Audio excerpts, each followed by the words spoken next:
A solid educational foundation tends to be the basic tool of producing qualitative training that can lead to grooming intellectual personalities who may serve as catalysts for transformation of any society.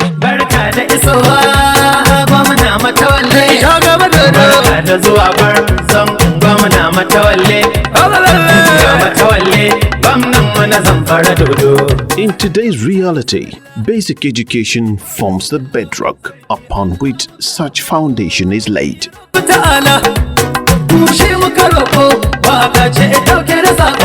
Zamfara, on the other hand, was considered to be one of the educationally backward states in the country. In fact, very close to the bottom of the list before Maradun Hausa took the mantle of leadership.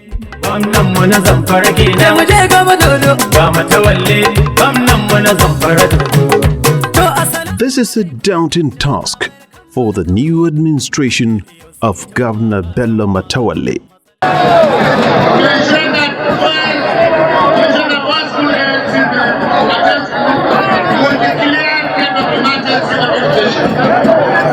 Changing the narrative of such adverse state of affairs in a society requires demonstrable preparation, driven by discipline and determination to succeed.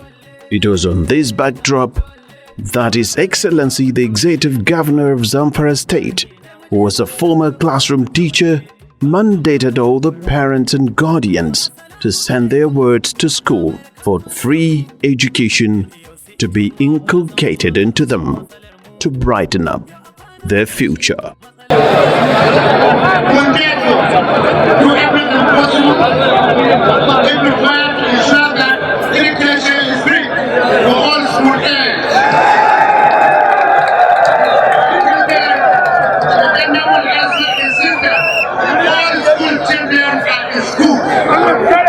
To handle a delicate matter of this magnitude, a searchlight for a selfless and resolute mind needs to be activated.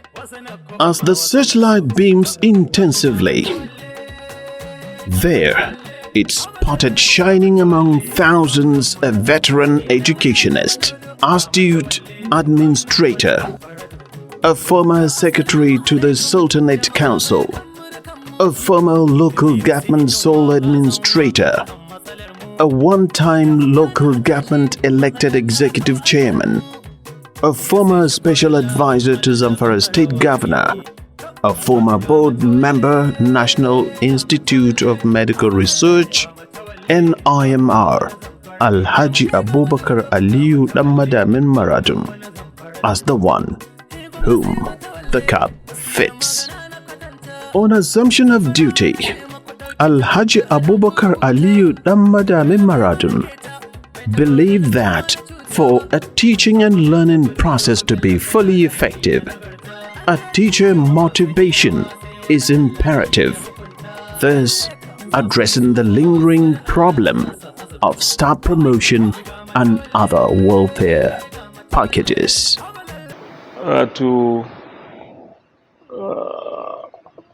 confirm his promises, he started by approving promotions of over 6,000 teachers that have not been receiving promotion for more than 10 years. All their promotions were approved and implemented. He also approved the payment of leave grant to all the teachers, something that they have not been receiving for the past 10 years. I could recall at that time, it was about Idil Kabir Salah. All our teachers received their salary and leave grant together. We really exhausted over 8 to 9 years without this issue of promotion. There are a lot of people within the LGES that deserve this promotion simply because of normal promotion or additional qualification. But unfortunately, this issue of promotion, we have never benefited. We only benefit the promotion on paper. You only see it on paper. The paper will be distributed to each and every one of us. But the biggest issue and the most important issue is the implementation of that promotion. That is where the issue lies. Definitely, to be sincere with you, the only government that we believe that handles this promotion effectively to the extent of implementing this promotion is only in this government. I'm telling the nation in general that no request has been forwarded toward His Excellency. But as a teacher, he has the thing at heart. The same thing with our chairman, that is Abubakar Aliyu Abubakar Danmadamin Maradun, also a teacher. The team, these two people, have teachers at heart.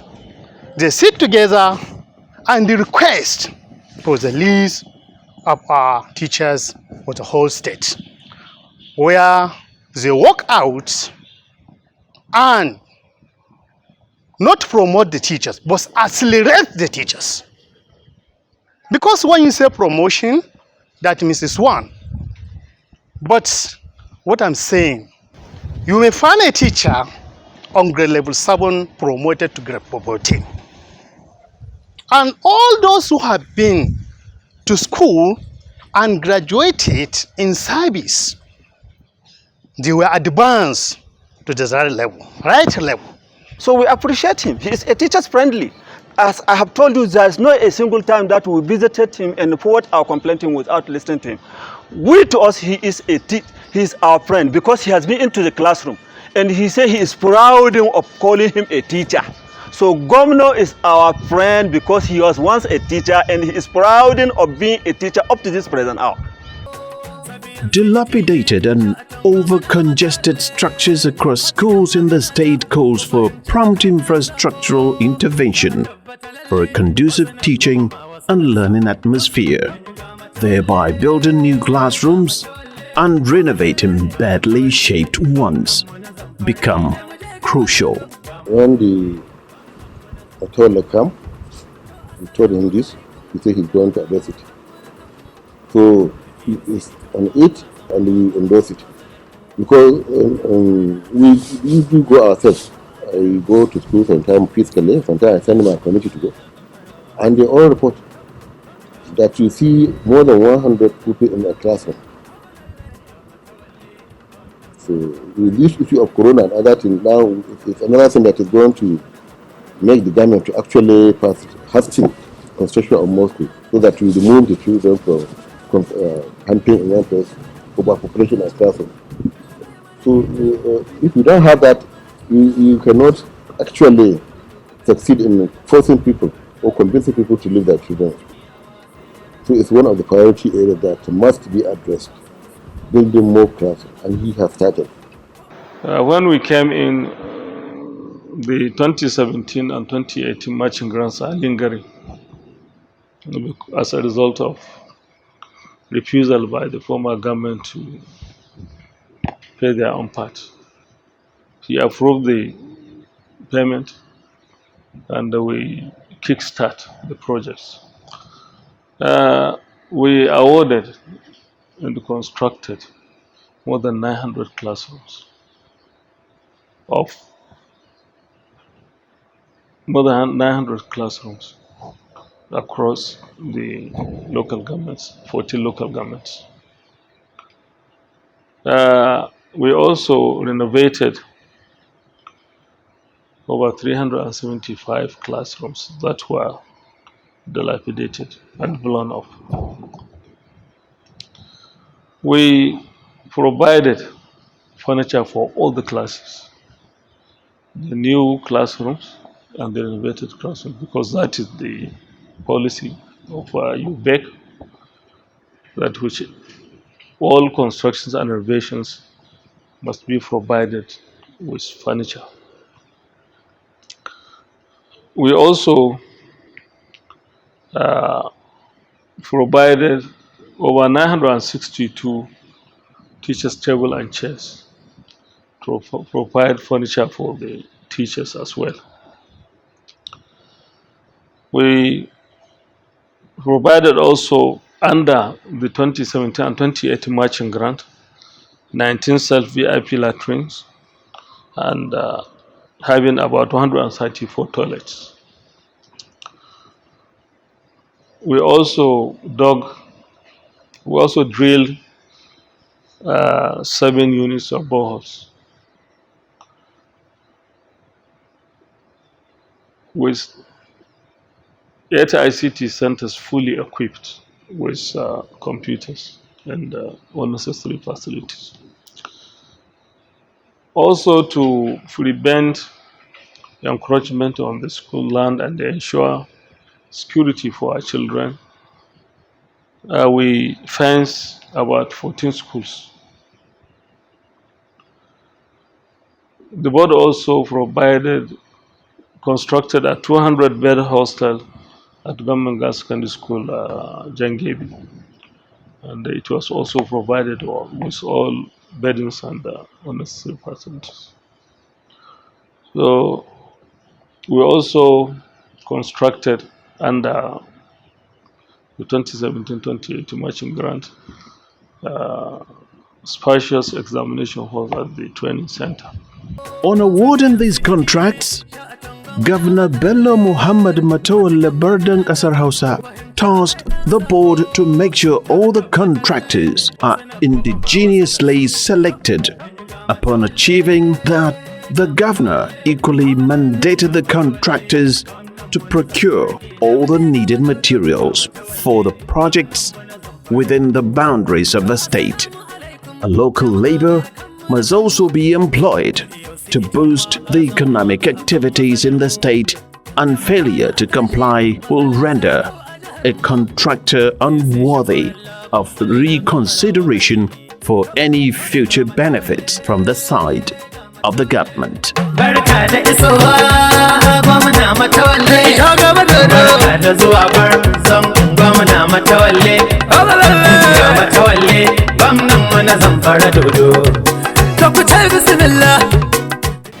We commend the executive governor for the focus on basic education. That's a big effort. When there is a will, there is a way. And he showed that. We are happy. He showed a lot of commitment in basic education. The matching grants have given him the opportunity to build. And he has been building, and what he has been doing is evident.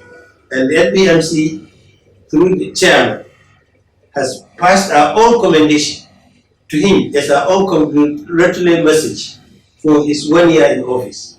I think he has done very well, and we are very happy about what he has done so far. To ensure the quality of construction matches that of the design, and that construction contracts are executed on time and on budget, a formidable supervisory team needs to be in place for monitoring the progress of works and ensuring adequate quality control of the executed works.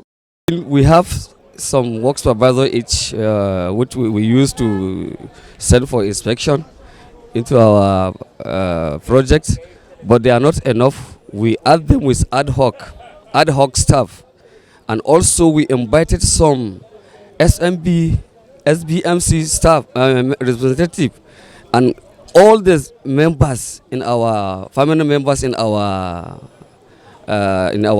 office, so that we will have effective supervision, that we will have a very quality and good job. The quality of the project is controlled by us, we in the technical department. And our able chairman, Alhaji Abubakar Aliyu Maradun, he has not for once interfered into our technical supervision of the project. He has never interfered, only that he usually encourages us. In so many cases, he used to say, whoever he is, you must make sure he has done the right thing. Whoever is the contractor, you must make sure that he has done the right thing. If not, you can stop him and nobody will. We can even stop his payment until he remedy the work and put it in good position. We are the beneficiaries of this project. So we are very much interested in what is done, how it is done, and what has not been done. So we have been working hand in hand with the ZSUBEB management. In any case, there is a project monitoring committee of ZSUBEB, where SBMC is fully represented. And at school level, we have work committees that are supposed to look after what is going on, and will always be working hand in hand with the monitoring committee of ZSUBEB. So we are monitoring, we are watching, and if we see anything wrong, we report. If there's need for stopping the project after reporting, we do it. Girl child education goes beyond getting girls into school. It is also about ensuring that girls learn and feel safe while in school, passing through all levels of education with the skills to effectively compete in the labor market, learn the socio-emotional and life skills necessary to navigate and adapt to a changing world and make decisions about their own lives, made Zamfara State's Universal Basic Education Board and the Matawalle administration have a lot in stores for girls. So far, Zamfara was fortunate because I think here in the north, we are the first state that started addressing the issue of girl child education by establishing purely girls schools, at least in each of the 17 emirates. So with that, we have started since 2000 and we are advancing. So there are a lot of girls secondary schools now established. And under this program, we have set out in the rural communities where the parents of these children are being served with what we call as cash transfer, for them to allow their children to come to school instead of hawking for them. Because sometimes the economic situation of the family demand that the girl child has to go on hawking. So we are trying to address that issue. And as we are speaking now, under this program that I told you, we have over 16,000 Almajiri. The girls, we have over 10,000 of them who are enrolled and are being served with this cash transfer. The UBA, we work excellently well with them.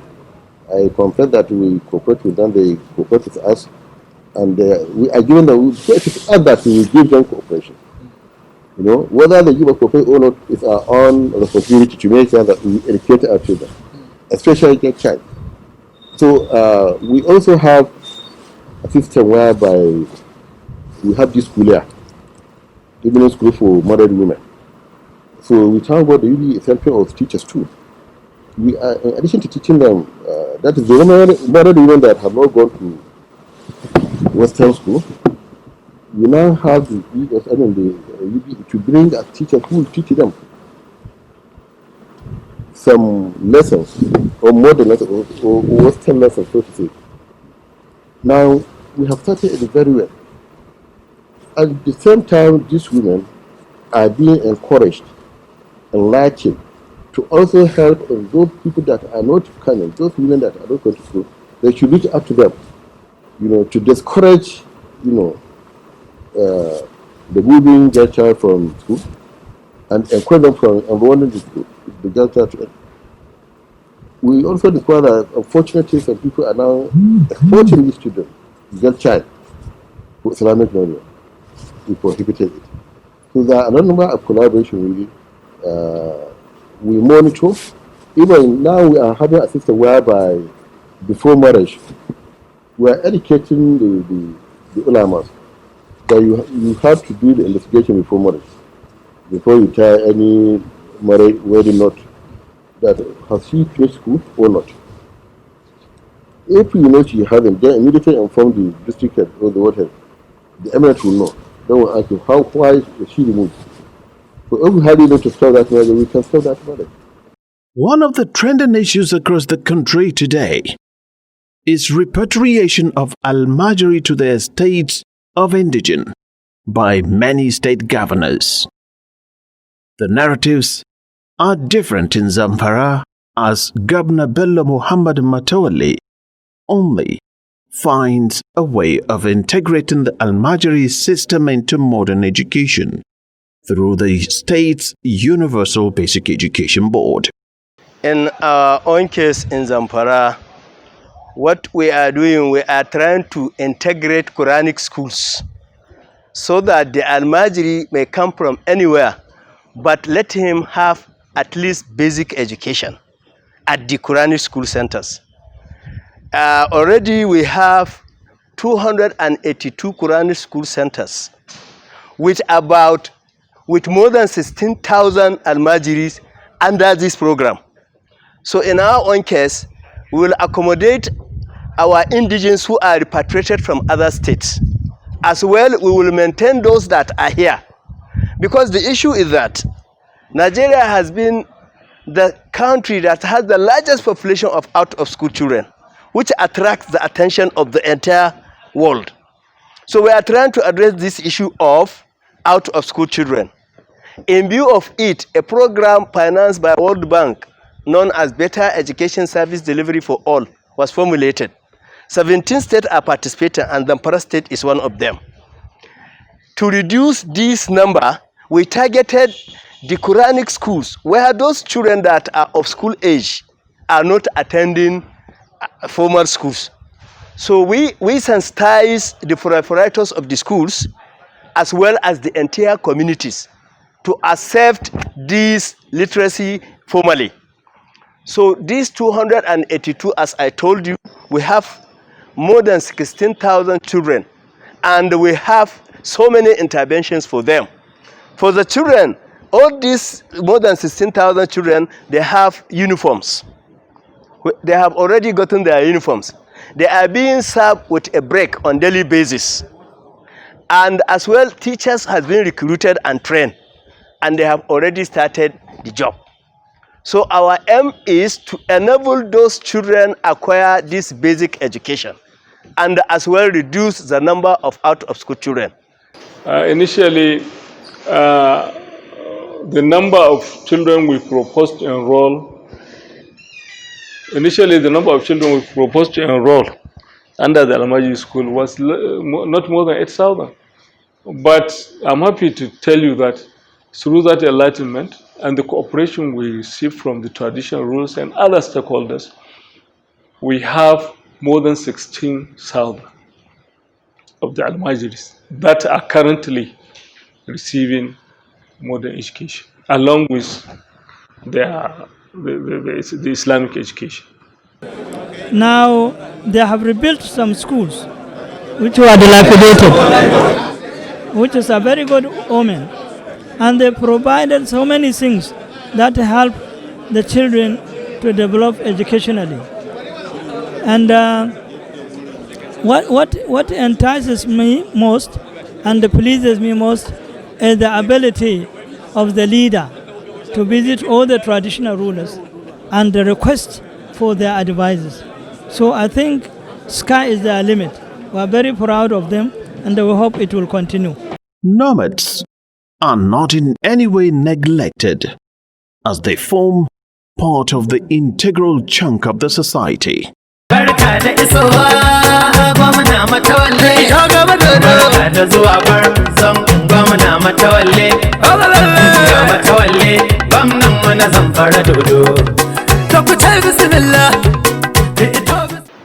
The nomads, you know, the Fulanis. That is why we have this problem of insecurity, because most of the problems are with the Fulanis, and it is also as a result of lack of education, both Islamic and modern. Package has been made for the nomadic children, because in this 8 local government where this better education service delivery intervention is taking place, we have 36 nomadic schools.